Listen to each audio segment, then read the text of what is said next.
അതൊക്കെ മുഴുവൻ മുമ്പേ തെളിയിച്ചതാണല്ലോ. അതിനൊന്നും തെളിയിക്കാൻ പോരൊന്നും ഞാൻ ബാക്കിയൊന്നും വെച്ചിട്ടില്ല.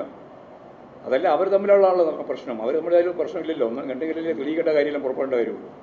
രണ്ട് കമ്പനികൾ തമ്മിലുള്ള സേവന കരാറിനെ അടിസ്ഥാനപ്പെടുത്തിയിട്ടാണ് കാര്യങ്ങൾ കൈകാര്യം ചെയ്തത്. ആ കമ്പനികൾ കൃത്യമായിട്ട് അത് അംഗീകരിച്ച് പോകുമ്പോൾ പിന്നെ വേറെ പുറത്തു നിന്നിട്ട് ആർക്കെങ്കിലും തെളിയിക്കേണ്ട കാര്യം വരുന്നില്ലല്ലോ. അപ്പോൾ അതൊക്കെ ബോധപൂർവം പ്രചരണം നടത്തുക എന്ന് മാത്രമേ ഉള്ളൂ. മാധ്യമങ്ങൾ നടത്തിക്കൊണ്ടിരിക്കുന്നതും അതുപോലെ തന്നെ ഭൂസ്വ രാഷ്ട്രീയ പാർട്ടികൾ നടത്തിക്കൊണ്ടിരിക്കുന്നതും ഒരുതരം രാഷ്ട്രീയ ഗൂഢാലോചനയാണ്.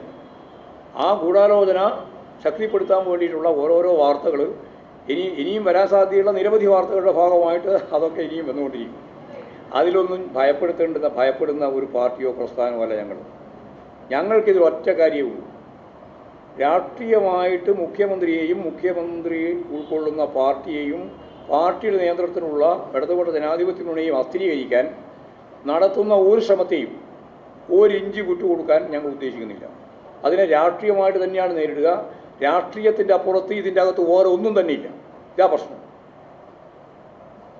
അതാണ് കാര്യം. അല്ലാണ്ട് നമ്മളിങ്ങനെ വെറുതെ വിശദീകരിച്ചിട്ടെന്താ കാര്യം? രാഷ്ട്രീയം അല്ലാതെ ഇതിൻ്റെ അപ്പുറത്ത് വേറെ ഒന്നും അതില്ല.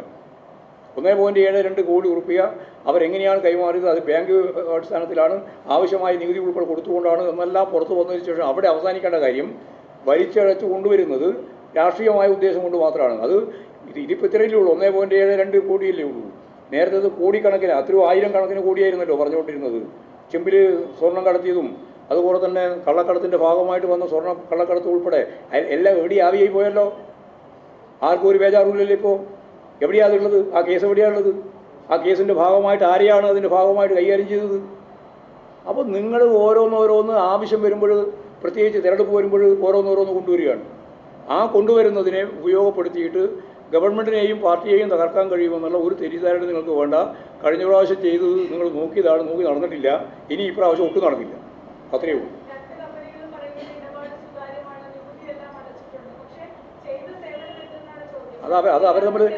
അത് അവർ തമ്മിൽ തീർക്കേണ്ട പ്രശ്നമാണ്. ഞാൻ നേരത്തെ പറഞ്ഞു, അത് അവർ തമ്മിൽ തീർക്കേണ്ട കാര്യമാണ്. നമുക്കെന്താ പ്രശ്നം? അവർ എന്ത് സേവന കൊടുത്തിട്ടുള്ളതൊന്നും എന്ത് സേവന കിട്ടിയിട്ടുള്ളതും അവരല്ലേ പറയേണ്ടത്. ഞങ്ങൾക്ക് ഇടപെടേണ്ട കാര്യമില്ല. പാർട്ടിക്ക് അതിൽ ഇടപെടേണ്ട കാര്യമില്ല. അതിലൊന്നും ഞങ്ങൾ കക്ഷിയല്ലല്ലോ. പാർട്ടിക്കെതിരായിട്ട് വരുന്ന രാഷ്ട്രീയ നിലപാടിനെയാണ് പാർട്ടി ശക്തിയായിട്ട് തീർക്കുന്നത്. അത് ഞാൻ നേരത്തെ പറഞ്ഞു. ഇനിയും അതിനെയാണ് പറയാനുള്ളത്.